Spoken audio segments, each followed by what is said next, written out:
આમ તો ઘણી બધી એવી સ્ટોરી કહી શકાય કે જે હૃદયને ટચ કરતી હોય, પણ એક સ્ટોરી તમને હું કહીશ કે એક છોકરી આવે છે અમારી પાસે અને આવતા વખત જ બધું જોઈએ, ચેક કરીએ છીએ, પછી એકદમ ખૂબ જ રડે છે.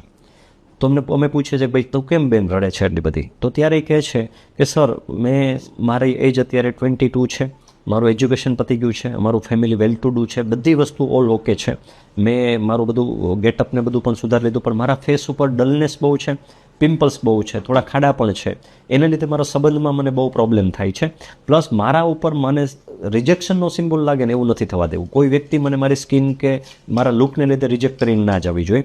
પછી એમને બધી જ સારવાર આપી, થેરાપીસ આપી, અને ઓલમોસ્ટ આફ્ટર 3 to 4 months અને ઓલમોસ્ટ 6 to 7 સેશન્સ પછી એકદમ ફેસ નીટ એન્ડ ક્લીન થઈ ગયો. અને નીટ એન્ડ ક્લીન ફેસ થયા પછી એમનું મેટ્રિમોનિયલ જે જોવાનું થયું અને એમના પછી એમની સગાઈને થઈ ગઈ, અને એના પછી આખું એનું ફેમિલી ઇન્ક્લુડિંગ જે એમનો ગોઠવણ તેના ફિયાન્સને બધા અમારી પાસે આવ્યા અને બધાએ અમારો આભાર માન્યો. અને એ જે મુમેન્ટ હતી ને એ એક આખી અલગ જ મુમેન્ટ હતી. એટલે લોકોની આખી જિંદગીમાં જે ગર્લના એસ્પિરેશન્સ એવા હતા કે મને કોઈ રિજેક્ટ મારા લુકને લીધે કરીને ના જવું જોઈએ અને હું સારી દેખાવું જોઈએ. એ છોકરી સારી જ હતી, બટ એ ડેમેજ થઈ ગયો હતો. એ ડેમેજ છે ધીમે ધીમે રિપેર કરી અને ફેસ છે એકદમ ક્લીન થઈ ગયો.